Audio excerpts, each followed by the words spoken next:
everyone. My name is Joel. This is Rebecca, and together we perform as Rosebriar Creek. And we're doing a little experiment here, trying to teach guitar lessons over the internet. And we're on our second lesson right now, so if you haven't seen the first, it would be helpful. And if you're trying to pick up a guitar and start learning. For those of you who do play, I'm going to say the very ending of this will present some concepts that should interest you, at least challenge you to be creative, because that is the ultimate goal with playing music, to be able to speak with your own voice. Now, last week we talked about the strings, our lowest string E, A, D, G, B, and high E. And we said that we were going to look at the guitar from three angles. The first being our hands, our right hand, our left hand, and the most important organ of all, the brain. Our pick in the right hand is where we'll start again. What I do is I make the box with my finger, I put the pick on it, and then I cover it with my thumb and I finagle it till it feels comfortable in my fingers. By the time I am done, you should see very little of the pick from either angle. We talked about with the right hand using rest strokes and free strokes. A rest stroke happens when I take my thumb and my pick, the thumb is going along the length of the string, and I simply push down and land on the string below. That is known as a rest stroke. A free stroke happens when I play down and up. Now the goal with the down and up is not to go too far down and not to go too far up. In fact, the closer you are to the string, the better. We talked about four rhythms. Whole notes equal 4 counts. 1, 2, 3, 4. 2, 3, 4. Half notes splits it in half. 1, 2, 3, 4. 1, 2, 3, 4. Quarter notes happen every time my foot goes down. Now what goes up, down, must come up. And this is the 8th note rhythm. And here is the first time I use the free stroke. 1,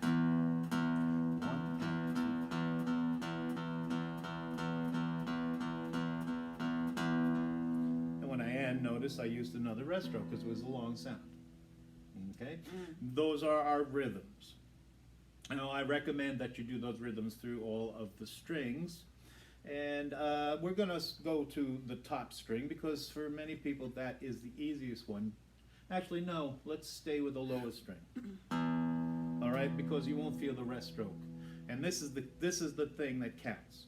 On the quarter, it has to be a rest stroke for the time being. It's a skill that not all guitar players are good at, so I'm going to make a point of that. Make every quarter, half note, and whole note a rest stroke. When I do my eighths, I'm doing the free stroke. Now what I'm going to go for today is an alternation between quarter notes and eighth notes. I'm going to practice my quarters, get your foot to bounce, to go down and count each measure. Remember, a measure is a set of 4. For the time being, that is what it is. So, 1, 2, 3, 4 is a measure. These are my quarter notes, and that's the quarter note sound that I need to get here in my brain. Eighth notes are counted by putting the word "and" in between each sound. So it's 1 and 2 and 3 and 4 and or down, up, down, up, down, up, down. Now I want you to alternate between those two ideas. Down, down, down, down, down, up, down, up, down, up, down, up, down, down, down, down, down, up, down, up, down. Better to think 1, 2, 3, 4. 1 and 2 and 3 and 4 and 1, 2,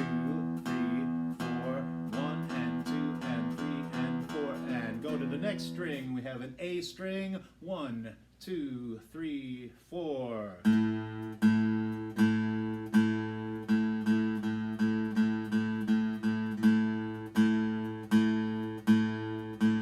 going to go quickly through them. D string.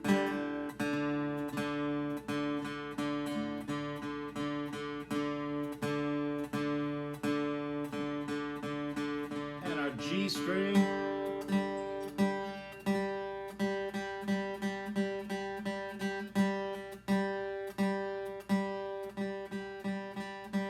And our B string.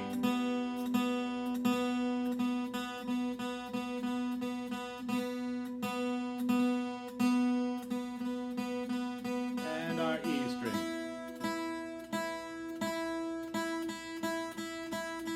Now be careful with the E string. You might want to go down too far, in which case you're going to be wasting energy. Excellent. Our left hand is going to, as a reminder, my thumb is going to be vertical behind the neck.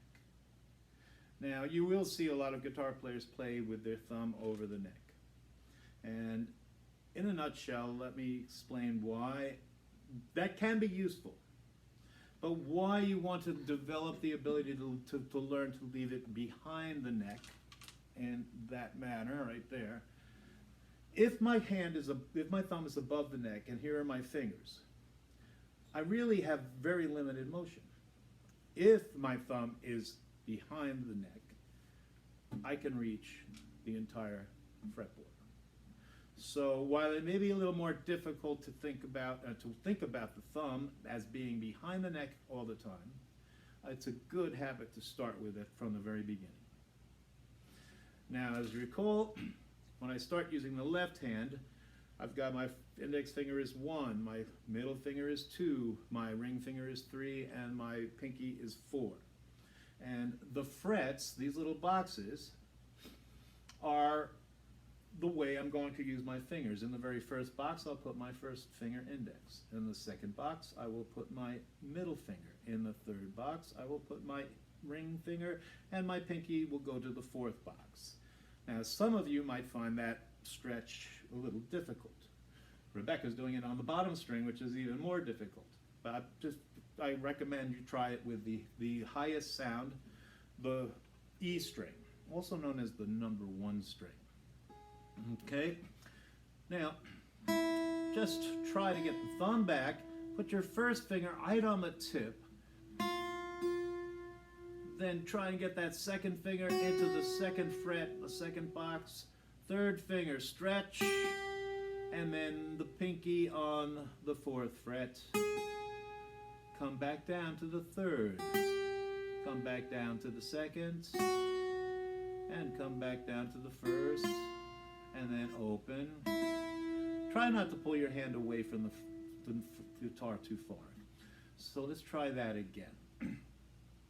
Open. I'm not counting at all. I'm making sure the tip of my finger lands in the fret. Here's my first fret.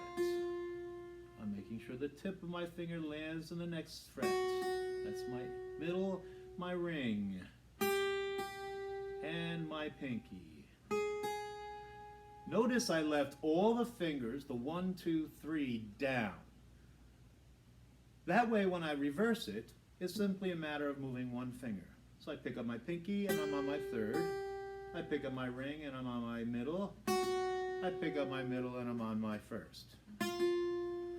So avoid the temptation to do this. Go first and then go to the second and pick up the first. Or go to the third and pick up the second. Or go to the pinky and pick up the rest of them. Avoid that temptation because you will have it. Okay? Let the finger that you let land stay down on the frets. Now, you can do this with every string. For us, you can do this on every string. It's a bit tough for many of us. And the reason is because a lot of us are going to approach it and our angle of our hand is going to be somewhat along these lines.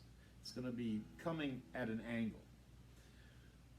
The best thing is to have the fingers go straight up and down at a vertical angle. And that might take a little time to get comfortable.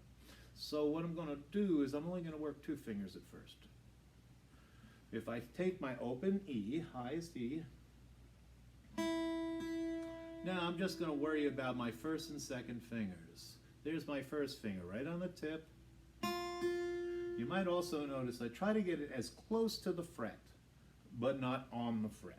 Now I want you to stretch as close to the fret of the second fret, the second line, as you can without touching that line, and get your next note.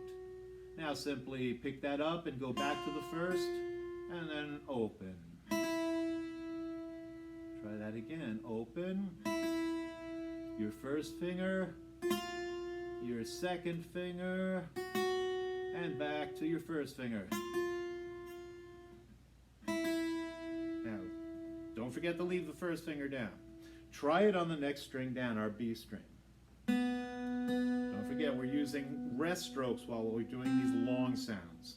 Here's our open B, first fingertip, second finger, stretch, come back to the first finger, and open it up. Try it on the G string, the next one down.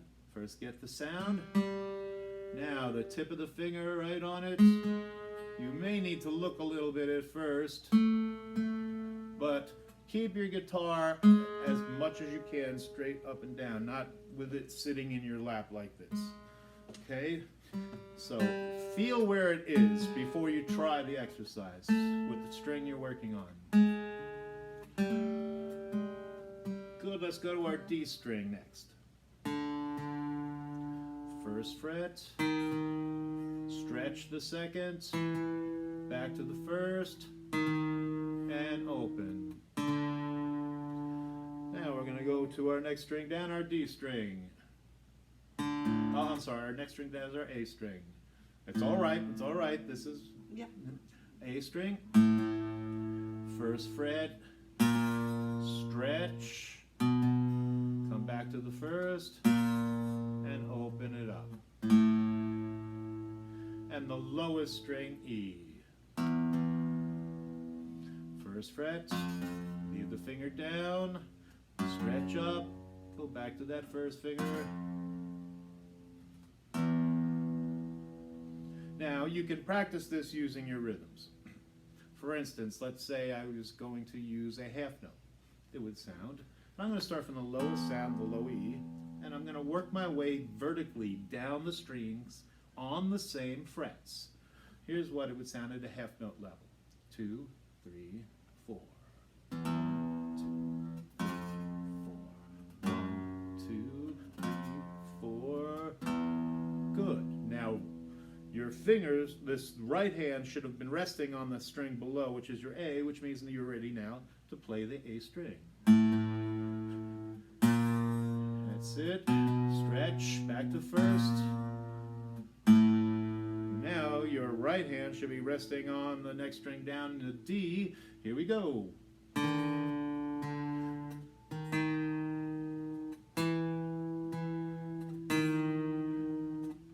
Should be resting on the G. 3, 4.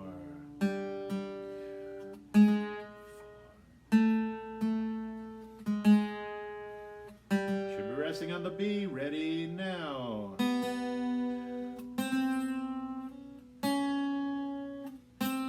Notice I had to change the angle of my hand, and that's okay. The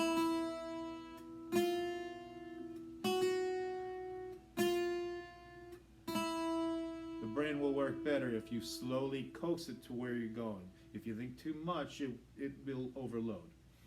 If I did it at a quarter note, ready, I'm going to this time continue going. 1, 2, 3, 4.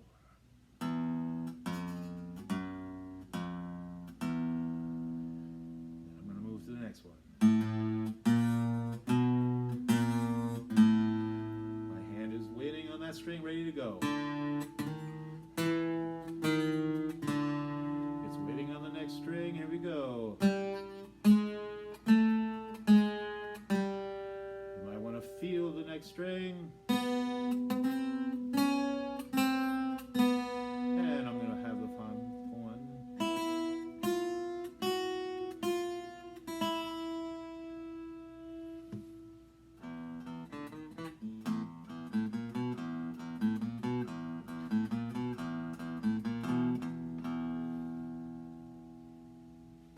the sounds can be made using just 2 fingers.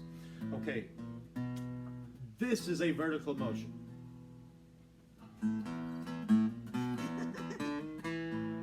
All right. I can also use this idea horizontally, meaning going up the neck. If the first finger lands in the first fret, I could call it first position. There's nothing to stop me from taking my first finger, though, and starting in the 2nd fret, so I end up with this sound.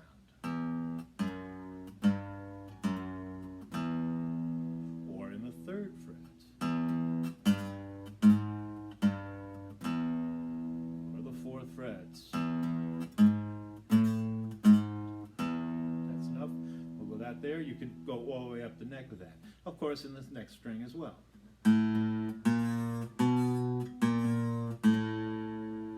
If I go to 2nd fret and start with my first finger, and the 3rd fret, and the 4th fret.